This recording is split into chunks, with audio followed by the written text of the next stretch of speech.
teman-teman. Nama saya Malika.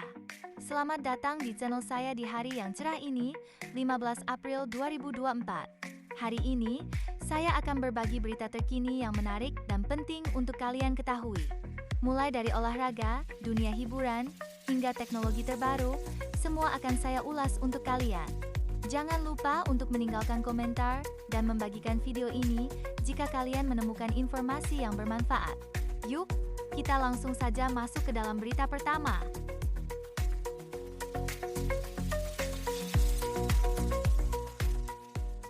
Nomor 10 dalam daftar kita hari ini adalah peluncuran smartphone terbaru dari Samsung di India.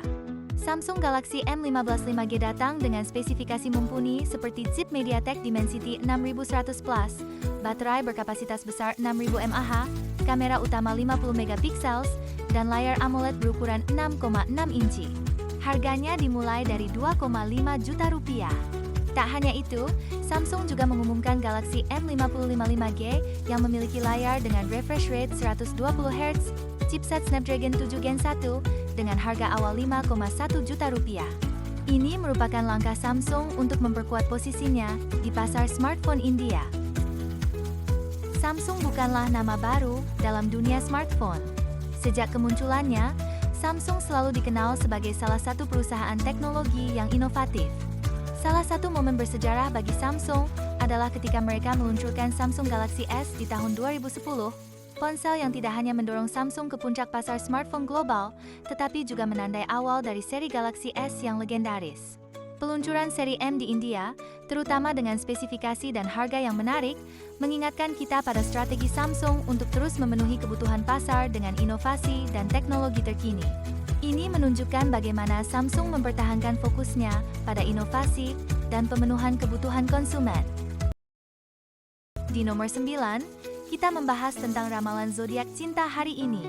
Untuk Pisces, dianjurkan untuk berbicara secara terbuka tentang perasaan, sedangkan Capricorn harus menghindari memaksakan diri dalam suatu hubungan. Aquarius disarankan untuk tetap bersantai dan menikmati alur hubungan. Ramalan ini menawarkan panduan dan nasihat untuk hubungan percintaan bagi berbagai tanda zodiak, termasuk Aries, Taurus, Gemini, Cancer, Leo, Virgo, Libra, Scorpio, dan Sagittarius. Jadi, jika kamu percaya pada zodiak, mungkin ini adalah waktu yang tepat untuk menjaga dan memperbaiki hubungan kamu. Membicarakan ramalan zodiak, terutama yang berhubungan dengan cinta, memang selalu menarik. Orang-orang sudah lama mempercayai bahwa bintang dan planet memiliki pengaruh terhadap nasib dan kehidupan cinta mereka. Sejarah mencatat bahwa sejak zaman Yunani kuno, telah ada bentuk astrologi yang berusaha memprediksi masa depan berdasarkan posisi benda langit. Meski metodenya berkembang seiring berjalannya waktu, tujuannya tetap sama, memberi orang pemahaman tentang diri mereka serta dunia di sekitar mereka. Ramalan zodiak hari ini adalah warisan dari tradisi yang sudah berumur ribuan tahun tersebut, memberikan panduan dan nasihat berdasarkan bacaan bintang dan planet. Berita ke-8 datang dari dunia hiburan dengan ninja perempuan, Zara anak dari Ridwan Kamil dan Atalia Praratya, yang memilih untuk membuka hijabnya. Keputusan ini tentu saja menarik perhatian publik. Di sisi lain, berita duka datang dari Babe Cabita yang meninggal setelah berjuang melawan penyakit. Dunia hiburan juga berduka atas kematian mendadak Park Bo-ram yang terjadi saat ia sedang bersama teman-temannya. Sementara itu, Tamara Tiasmara merayakan Lebaran tanpa Dante, menciptakan momen pahit manis di tengah perayaan. Berbagai reaksi muncul di masyarakat menyusul peristiwa-peristiwa tersebut, menggarisbawahi betapa hidup dan karir di dunia hiburan bisa sangat tidak terduga. Meninggalnya Babe Cabita mengingatkan kita pada kepergian mendadak beberapa tokoh publik lainnya di masa lalu yang juga meninggalkan duka mendalam di hati para penggemar.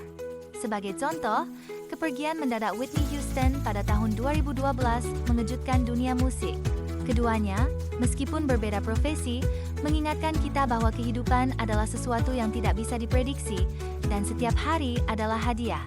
Baik Babe Cabita maupun Whitney Houston, keduanya meninggalkan warisan melalui karya yang mereka ciptakan, mengingatkan kita akan pentingnya menghargai setiap momen yang kita miliki bersama orang-orang yang kita kagumi dan cintai. Berita nomor 7 ada kabar dari FIFA yang menyoroti Rizky Ridho sebagai pemain yang patut diperhatikan selama Piala Asia U23 2024. Berasal dari Persija Jakarta, Rizky Ridho disebut-sebut memiliki potensi besar. Artikel dari FIFA ini menggarisbawahi betapa pentingnya turnamen ini sebagai ajang kualifikasi Olimpiade 2024 zona Asia. Dengan keterlibatan pemain seperti Rizky, Indonesia memiliki harapan besar dalam kompetisi ini. Ini menjadi kesempatan bagi Rizky dan rekan-rekannya untuk memperlihatkan bakat dan semangat mereka di kancah internasional. Kisah Rizky Ridho mengingatkan kita pada kiprah Bambang Pamungkas, salah satu legenda sepak bola Indonesia yang juga mencuri perhatian dunia internasional. Bambang, yang karirnya penuh dengan prestasi, termasuk bermain dalam beberapa turnamen internasional, telah menjadi inspirasi bagi banyak pemain muda Indonesia, termasuk Rizky Ridho. Seperti Bambang Pamungkas di masanya, Rizky Ridho kini berada di bawah sorotan, tidak hanya sebagai pemain yang berbakat, tetapi juga sebagai harapan baru bagi sepak bola Indonesia. Keterlibatan mereka dalam turnamen internasional tidak hanya tentang memperlihatkan kemampuan individu, tetapi juga mengangkat nama Indonesia di kancah global. Di posisi ke-6, kita membahas pertemuan antara Ketua Umum PSSI, Erick Thohir, dengan kiper Inter Milan, Emil Audero, yang menuai spekulasi tentang kemungkinan naturalisasi. Meskipun detail dari pertemuan tersebut tidak diungkapkan secara terbuka, banyak yang menganggapnya sebagai petunjuk kuat akan proses naturalisasi Audero. Pelatih Shin Tae-yong sempat memberikan kabar baik kepada Emil sebelum pertemuan berlangsung, menambahkan spekulasi tersebut. Sorotan netizen terhadap pertemuan ini menunjukkan betapa antusiasnya masyarakat terhadap prospek memperkuat tim nasional Indonesia dengan bakat-bakat berkualitas. Proses naturalisasi pemain untuk memperkuat tim nasional bukan hal baru dalam dunia sepak bola. Contohnya adalah kisah Stefano Lillipali yang dinaturalisasi oleh Indonesia. Sebagai pemain yang memiliki akar Belanda Indonesia, proses naturalisasi Lillipali telah memberikan dampak positif bagi timnas Indonesia, terutama dalam performa di beberapa turnamen internasional. Kisah Emil Audero saat ini menghadirkan narasi serupa tentang bagaimana Indonesia terus mencari cara untuk meningkatkan kualitas tim nasional dengan menggabungkan bakat lokal dan internasional, menunjukkan dedikasi PSSI dan masyarakat Indonesia terhadap kemajuan sepak bola nasional. Menginjak nomor 5, kita melihat laga sengit antara Inter Milan dan Cagliari yang berakhir dengan skor seri 2-2. Meskipun Inter unggul 2 kali melalui gol yang dicetak oleh Marcus Thuram dan Hakan Calhanoglu, Cagliari tidak menyerah begitu saja. Mereka membalas dengan gol dari Eldor Shomurodov dan Nicolas Viola, mengamankan 1 poin di Giuseppe Meazza. Hasil ini menunjukkan ketangguhan Cagliari sebagai tim yang mampu menghadapi tekanan dari tim besar seperti Inter. Dengan 83 poin, Inter masih bertahan di puncak klasemen, sedangkan Cagliari berada di posisi ke-14 dengan 31 poin. Laga sengit antara dua tim yang berbeda kelas selalu menarik perhatian dalam dunia sepak bola. Memori tentang pertandingan historis seperti final Liga Champions 1999 antara Manchester United dan Bayern Munchen seringkali diingat oleh para penggemar sepak bola. Dalam pertandingan tersebut, Manchester United berhasil membalikkan keadaan di menit-menit akhir, menunjukkan bahwa dalam sepak bola, permainan belum selesai sampai peluit akhir berbunyi. Pertandingan antara Inter Milan dan Cagliari memiliki semangat yang sama, di mana Cagliari berhasil menunjukkan kemampuan untuk melawan tim yang lebih diunggulkan, mengingatkan kita bahwa determinasi dan kerja keras bisa mengubah jalannya permainan. Berita keempat hari ini datang dari Sandra Dewi yang tengah menjadi sorotan. Akun Instagram miliknya mendadak hilang, sementara keluarganya juga ikut menghapus foto-foto di media sosial. Kejadian ini menarik perhatian publik, terutama mengingat situasi keluarga Sandra yang sedang diperiksa terkait dugaan kasus korupsi suaminya, Harvey Muiz. Sebelum menjalani pemeriksaan, Sandra tampak tenang dan memberikan isyarat love kepada media. Kehidupan mewah yang selama ini dipamerkan di media sosial menjadi salah satu topik pembicaraan yang hangat di kalangan netizen. Skandal yang melibatkan tokoh publik dan media sosial bukanlah hal baru. Contoh kasus yang serupa terjadi dengan Martha Stewart pada awal tahun 2000-an, yang terjerat kasus insider trading yang kemudian mempengaruhi karir dan reputasinya. Stewart, seorang tokoh terkenal di dunia kuliner dan lifestyle, mengalami jatuh bangun dalam karirnya akibat skandal tersebut. Sandra Dewi dan keluarganya saat ini menghadapi situasi sulit yang menguji kekuatan dan kebersamaan mereka.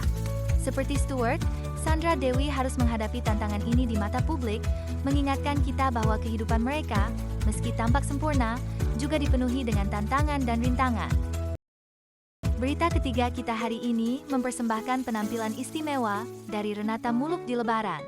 Juri MasterChef Indonesia ini mengejutkan banyak orang dengan mengenakan baju koko dan sarung warisan kakeknya, menampilkan gaya yang berbeda dari biasanya. Gaya tomboynya yang khas tidak menghilangkan pesona dan keanggunannya, bahkan tanpa makeup yang berlebihan. Penampilan ini sukses mencuri perhatian dan memberikan inspirasi tentang pentingnya menghargai warisan keluarga, serta menunjukkan keberagaman cara dalam merayakan tradisi. Mengenakan busana tradisional dalam perayaan khusus bukanlah hal baru di Indonesia. Banyak tokoh publik yang telah melakukan hal serupa untuk menghormati tradisi dan budaya. Sebagai contoh, saat Presiden Jokowi mengenakan pakaian adat pada berbagai acara kenegaraan, hal tersebut tidak hanya menunjukkan penghormatan terhadap tradisi, tapi juga menekankan pentingnya keberagaman budaya Indonesia. Penampilan Renata Muluk mengingatkan kita pada pentingnya melestarikan dan mempromosikan budaya lokal di tengah perubahan zaman yang cepat. Ini adalah bukti bahwa warisan budaya dapat tetap relevan dan menginspirasi banyak orang, termasuk generasi muda. Berita kedua kita membawa kita ke dunia MotoGP, di mana Maverick Vinales yang sempat memimpin balapan di Circuit of the Americas harus puas finish di posisi ke-9. Pedro Acosta, yang memulai balapan dengan baik, berhasil menguasai posisi terdepan dengan sukses. Balapan tersebut penuh dengan aksi saling susul yang dramatis, menandakan kompetisi yang sangat ketat di antara para pembalap. Ini menggarisbawahi betapa cepatnya dinamika dalam balapan dapat berubah dan pentingnya strategi serta ketenangan dalam menghadapi tekanan. Sejarah MotoGP dipenuhi dengan momen-momen balapan yang menegangkan dan saling susul yang dramatis, mirip dengan apa yang terjadi di Circuit of the Americas. Salah satu contoh adalah balapan legendaris di Assen pada tahun 2018 antara Marc Marquez dan Valentino Rossi. Dalam balapan tersebut, kedua pembalap saling susul di beberapa putaran terakhir, serupa dengan apa yang dialami Vinales dan Acosta. Seperti balapan di Circuit of the Americas, balapan di Assen menjadi salah satu momen paling diingat dalam sejarah MotoGP karena intensitasnya yang tinggi dan persaingan sportif antar pembalap. Kejadian ini menunjukkan bagaimana dalam balapan, keadaan dapat berubah dengan cepat dan para pembalap harus selalu siap menghadapi segala kemungkinan. Di posisi pertama, Renata Muluk lagi-lagi tampil menarik di kancah MasterChef Indonesia. Dikenal dengan gaya tomboynya, kali ini ia membuat kejutan dengan mengenakan baju koko dan sarung, menghormati warisan kakeknya selama momen Lebaran. Penampilannya yang sangat berbeda dari biasanya itu, tanpa memerlukan makeup berlebihan, berhasil memukau dan menarik perhatian banyak orang. Usia yang baru menginjak 30 tahun tidak menghalangi Renata untuk selalu membuat pesona dan gayanya menjadi pusat perhatian, yang selalu membuatnya terkesan di publik. Mengubah penampilan dan berani tampil beda bukanlah hal yang mudah, terutama bagi publik figur seperti Renata Muluk. Kisah serupa terlihat pada juri MasterChef di negara lain, seperti Gordon Ramsay, yang dikenal dengan penampilan dan gaya bicaranya yang tegas di dapur namun juga memiliki momen saat ia menunjukkan sisi berbeda, misalnya saat mengenakan kostum tradisional dalam sebuah episode spesial. Penampilan spesial Renata mengingatkan kita pada pentingnya merayakan keberagaman dan bersikap autentik. Hal ini menunjukkan bahwa meski dikenal dengan satu image, tidak ada salahnya untuk mengeksplorasi dan menampilkan sisi lain dari diri kita. Itulah rangkuman berita terkini yang kami sajikan untuk Anda hari ini. Jangan lupa untuk subscribe dan nyalakan notifikasi agar tidak ketinggalan informasi dan berita-berita terbaru dari kami. Terima kasih sudah menonton dan sampai jumpa di berita berikutnya.